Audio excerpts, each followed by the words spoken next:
Yeah! Part 2 of the showdown between Infinite Warfare and Titanfall 2. And in today's video, I'm gonna talk about the multiplayer and my impression that I got from playing both of them. So I'm first gonna start with Infinite Warfare multiplayer, and I'm gonna start with the bad thing. This is not a really long video, or at least I'm not planning to make it a long video, but knowing me, I'm gonna ramble on. So bear with me. So the first thing, and it happened earlier today actually, the patch updates. So of course every game has a patch like day one patch and patches to fix things and updates and stuff like that. But today I got an update, so I updated it via my Xbox One like a normal game. And when it was done, you're expecting to get into the game and just play the game. But no, when I was in the game, I had to download another update while in the game and had to restart the application again. So that's weird. If I update through my Xbox One, I expect to play the game whenever I enter the game. So yeah, that's just weird. And the second thing of the bad things are that the game feels stiff and non-fluid. I don't know if you actually noticed this, but people were complaining about that also in the beta, and to me, they haven't really fixed it. They made it slightly better, but I still feel that my movements aren't as fluid as they could be, even with my sensitivity at high. So yeah, that doesn't really feel good. So the next thing is related to the movement not feeling fluid, and that's the wall jumping and the double jumping and the wall hanging. It doesn't really feel good. And if I may quote Joey Davidson of Techno Buffalo, wall running in Titanfall 2 feels heroic. In Call of Duty, it's annoying. I agree with him fully. In Call of Duty, when you're wall running, it doesn't really feel like you're being awesome. It just feels annoying when you're the opponent of him.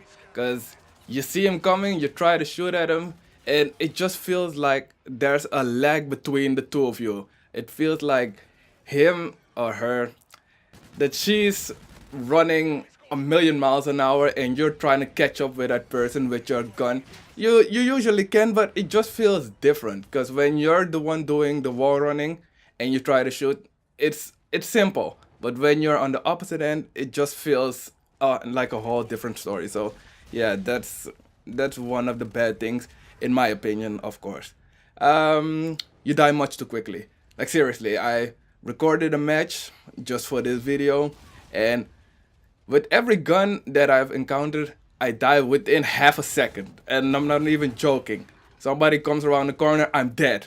Sometimes I don't even have the time to pull up my weapon. I'm just dead, and it's much too quick. I see the kill cam, I see the amount of bullets, and I'm using a headset, so you kind of want to hear every bullet or at least every sound, and you hear nothing until you see the kill cam and you suddenly hear 3 or 4 bullets that hit you. So yeah, that's really weird. And yeah, that's one of the bad things. The supply drops. Okay, that's the thing that everybody hated on when the beta was released, or the demo, whatever you want to call it. And it's not due to the supply drops itself, but due to the types of supply drops. You have the regular one and you have the rare ones, and the rare ones should have given you a lot of better equipment and weapons, but they usually didn't. They just be the same as the regular one, so people got annoyed over that. But if you remove that factor, the rare drops are actually pay to play, and it's not that you get a lot better equipment or a lot better weapons. It's just that they have a unique feature or multiple unique features, and that's really just an embarrassment and a slap to the face for people who aren't paying to playing.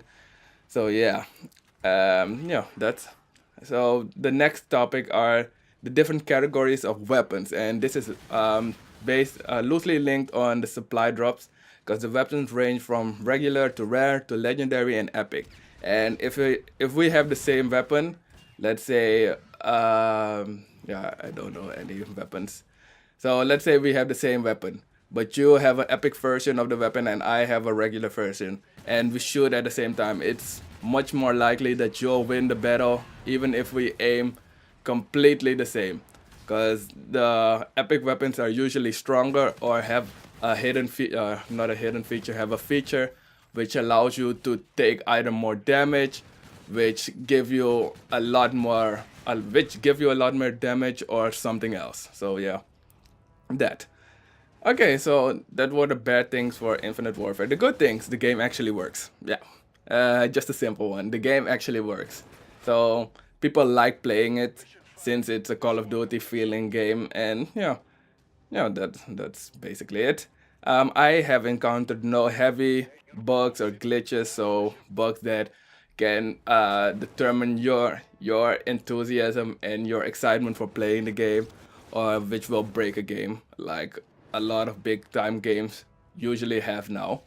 The weapons still seem balanced if you're at least shooting from an appropriate range. The Pick 10 system, people like it because you can fully customize your weapon or your loadout to suit your specific needs. So yeah, that's a good thing. And the battle rigs, people hate it and people like it. I usually took the one that makes you turn into that weird dog running creature, and I liked it.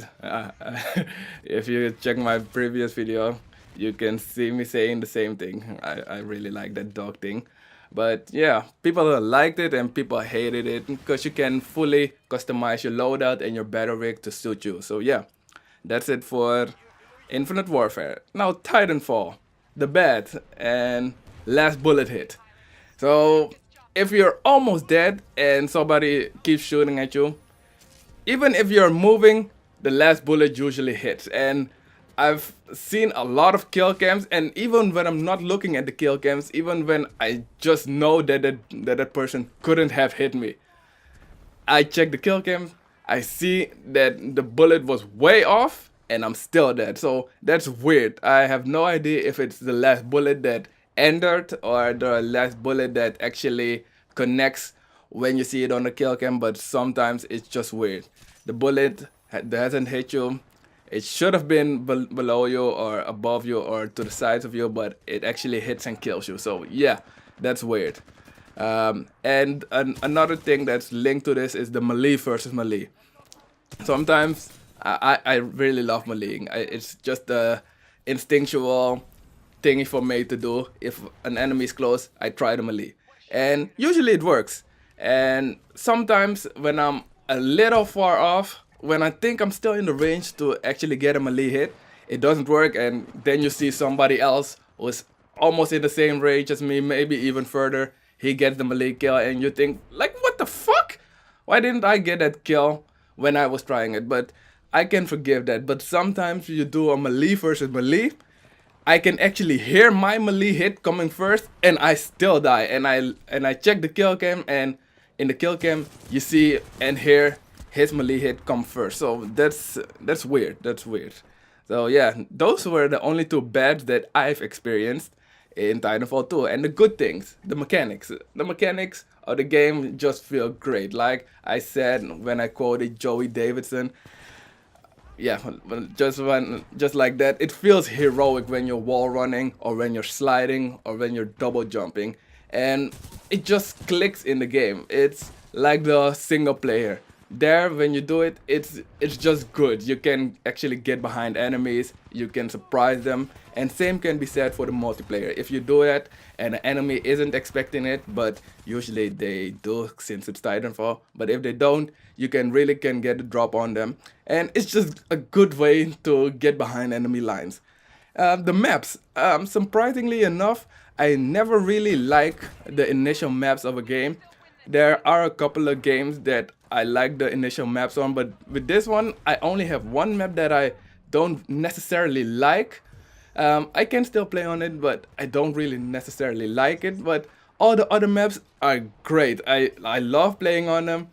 It's easy to memorize the maps. Sometimes you find another section that you haven't explored yet, and you try to explore that. So yeah, I really like the maps. So hopefully, Respawn does go on with these maps and just uses the initial maps as a fundamental architectural layout for the upcoming map. So yeah, the customization.